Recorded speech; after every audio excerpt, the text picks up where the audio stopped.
Hey up everybody and welcome to this video. So I know this one's a little bit later than I was planning. I was planning on doing these once a week, but I've had a bit of a hobby disaster over the last bit of time. I actually ran out of four paints. Four paints dried up about at the same time, which was ridiculous. And so I had to wait for them to arise. So things have taken a little bit longer, and also I've been a little bit more busy in the last week because I haven't been able to do as much hobby. I've still been doing me 20 minutes a day, but beforehand I was doing a few sessions where I was going for multiple hours rather than the supposed to do 20 minutes. I was much more rigidly sticking to 20 minutes up until just the other day when I did like a 4 hour session and just ploughed through the last of these teams. But this is what I've been getting up to in the last bit of time.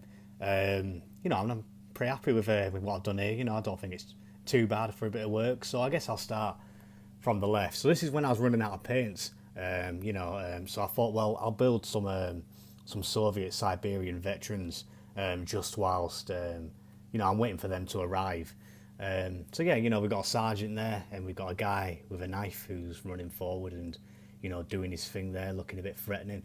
So once I finish with the pioneers, who are the next squad I'll be doing, I'll move on and I'll start painting the Siberian veterans properly. But that's just the first two I've built. Next, we've got a little MG 36 team. I think it's a 36 or it's a 30. Yeah, it's a 36, isn't it? Or it's an MG 34. That's it. MG 34. It's a Pack 36 MG 34. Yeah, so this is just a little machine gun team. Again, chuffed to bits with this. I'm not sure how much I'll actually end up using it in game because the rules in bot action for machine guns are a bit crap, a bit naff. I'm happy with it as a little base. It's got the little wooden barricade at the front, which is on basically all of my team bases that can allow it. Got the little helmet decals on the side that I painted on, and I just think it's a really nice looking little team base. I'm really enjoying doing the team stuff. It's probably my favourite things to do. I'm really happy with that.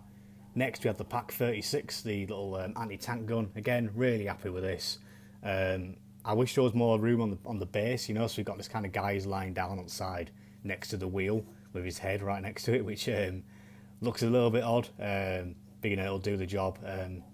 The gun wasn't too hard to build as well, actually. A lot of times with the Warlord metal gun kits, just a pain in the ass to actually build and keep together. And that this one went together fairly easily, at least compared to the Ziz 3 that I did. That was obviously a pain, and also the light howitzer as well that I also did for the Germans. That was also a bit of a pain to build. Also big shout out as well to Tabletop Generals Jens there, who sent me some information for the uniforms. So I knew to put red onto their epaulets there. I've got to make it somewhat historically accurate. But yeah, I'm really happy with this little team base, and hopefully that'll be going a long way to fighting the hordes of Soviet tanks that'll be coming upon them.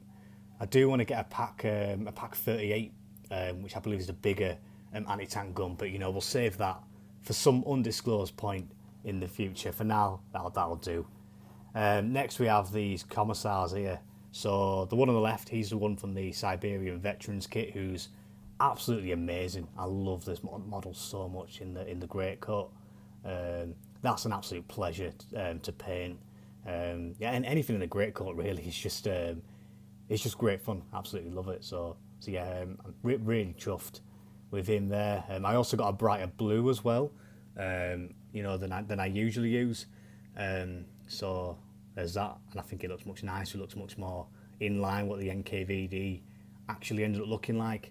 And then we've also got this one here as well by Stosie's Heroes, which I got. I also got the cook as well. The one with the ladle and the submachine gun. So that still needs to be built. I'll build that at some point. But yeah, this is Lady Death. I think the Germans called her, and she's a beautiful figure as well. And she fits in really nicely with the a little thing came off there from the from the stones. She fits in really nice with the Bad Squiddo Soviets as well. She looks perfect alongside them. Really happy with that. And it's always fun to be painting NKVD stuff with the, you don't really see much bright blue about, so it stands out really nicely, and especially compared to the Germans, who are a little bit more, let's just say, I don't know, dark, drab, boring. So that's I'll go up to in the challenge over the past week and a bit. I hope it looks all right. I certainly think it does look all right. I'm just looking forward to the day when I actually start playing games. I've got this squad of pioneers to do for the Germans, and then I've pretty much got the whole force finished, besides for a truck just to shift them about in. And obviously the Soviets have been done for a decent amount of time now. It's just expanding on them and hopefully move on to the Brits at some point. I do have to buy that though, and obviously I don't think that's coming out until April, so there's a bit of time left on that yet. Anyway, I hope you enjoyed this video, and I'll catch you in the next one. Bye guys.